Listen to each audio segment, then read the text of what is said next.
The internet is a wild place.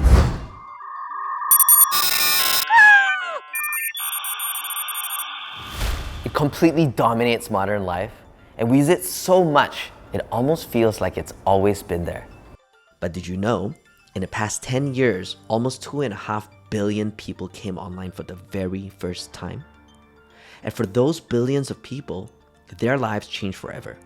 They joined the existing 2.5 billion internet users, making a total of 5 billion projected internet users by the end of 2023. They gain access to information, resources, entertainment, and each other. Together, we've formed connections, we've collaborated, and we've created a whole new generation of tech companies. These tech companies combined represent over $30 trillion in market value. So what's going to happen in the next 10 years? What happens when the next billion internet users come online? Where will these users be?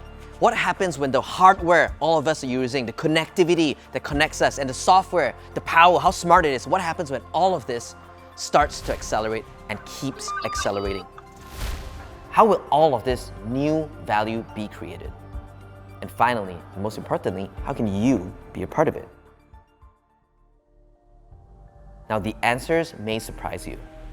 At 500 Global, we spent over a decade investing in over 2,800 startups across 80 countries. We've searched high and low to find motivated entrepreneurs who have world-changing ideas. We've invested in many of them who have gone on to become multi-billion-dollar businesses. We've taken what we've learned from investing and poured through hundreds of databases and reports to combine into what we are now calling the 500 Global Rise Report. In this short film, we'll share with you our key findings and why they matter.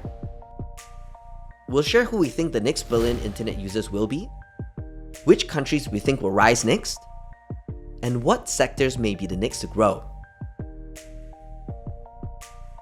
So why share the Rise Report now? Why share this with the world? Our objectives are manifold. First, we hope to spark a global dialogue around a broader set of opportunities that are coming in the next decade. Next, we want to give you a resource to help you explore and define the role that you want to play.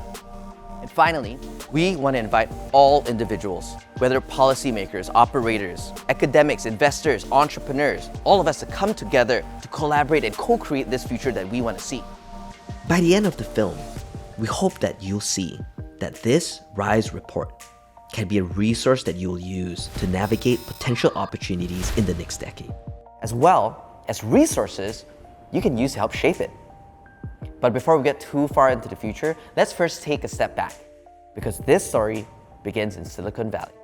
In 1985, my family and I moved to Silicon Valley, and that's where my mom started her career as a software engineer.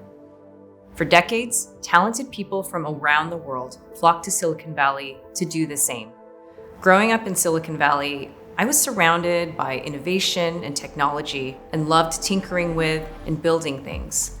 Living through the dot-com boom and bust, I then joined what was a small internet company at the time.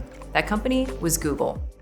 There, I had the great opportunity and privilege to work on category-defining products and technologies during a time when not only Google grew exponentially, but so did Silicon Valley and internet and mobile technology. Now, while the story of Silicon Valley may seem to only be about Silicon Valley, there's a lot more to it. If you look at Google, more than half of their revenue comes from outside of the US. And this is the same for Apple and Nvidia, two of the largest tech giants in the world. Immigrants have started more than half of US unicorns and are also leading 80% of them. This international perspective underscores that the opportunities are everywhere, all around the world.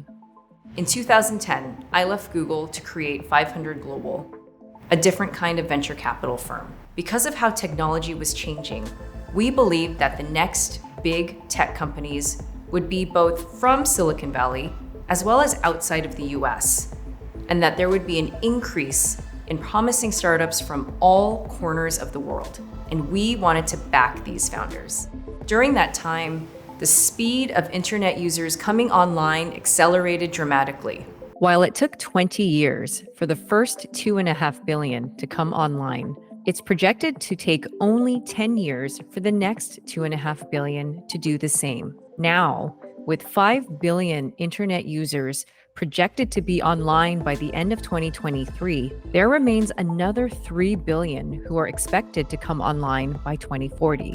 And on top of that, hardware is getting more accessible, internet connectivity is getting faster and cheaper, and software is getting smarter. While we know this affects every country, we ask, which countries are rising the fastest? Which internet economies are booming? Which should we be paying attention to? Some believe the next decade will be defined by the US and China. And while this may be largely true, at 500 Global, we believe the next decade will also be defined by what we call the rise economies. The rise economies are the 30 largest, fastest growing economies outside of the US and China. To identify these, we took the largest economies by projected GDP and split them into two groups. The first group, whose economies are growing less than 1.75% a year, we call mature economies. The second group, whose economies are growing faster than 1.75% a year, we call the rise economies. Based on our research, in the next 5 years, these 30 rise economies will reach a combined GDP of over $30 trillion. That's larger than each of the US and China.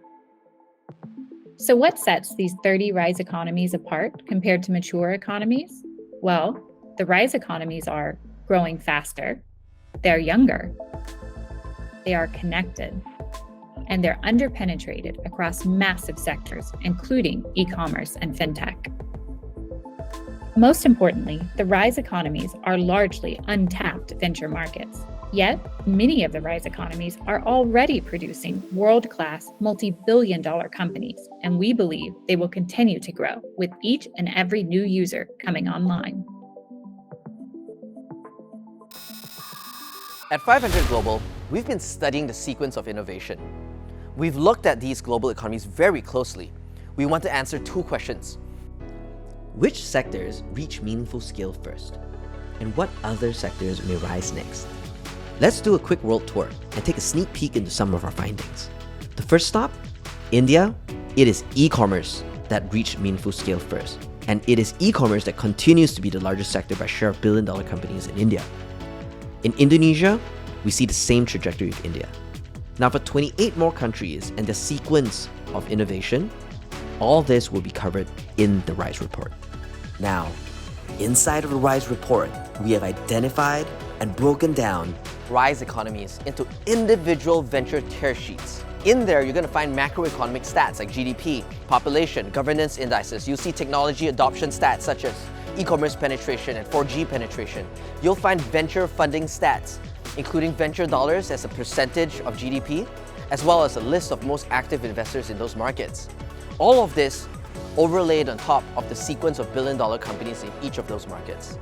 When you put all this together, you can pattern match and create your own rubric for what's to come. We have made all of this available for you to download. Now, as you look into the details, you'll start to see which sectors are emerging in these regions. Which are the gaps in innovation, and what kind of sectors may rise to scale next? Getting ahead of the next decade requires a real savviness, almost an obsession for global markets. Because you want to see where the world is headed. You want to bring this conversation beyond US and China. You'll want to see how some of these large tech companies are winning market by market and scaling globally. And finally, you'll want to see how this global savviness will continue to be a huge driver of the future. So how do we determine winners and losers? Who decides who will come out on top? It's the people. People like you and me. It's the policymakers. It's the operators in companies. It's the investors. It's the entrepreneurs. It's up to all of us to lead and shape what's to come. At 500 Global, we're investing in the world's potential. Our mission is to uplift people and economies around the world through investing in entrepreneurship. We're excited to share our learnings with you so that more people will take part in the future and we can build together. This opportunity is yours. I'm Kylie Ng. I'm Courtney Powell. And I'm Christine Tsai. And on behalf of 500 Global, all of the changemakers, innovators, dreamers, and entrepreneurs, this is your invitation to co-write the future with us.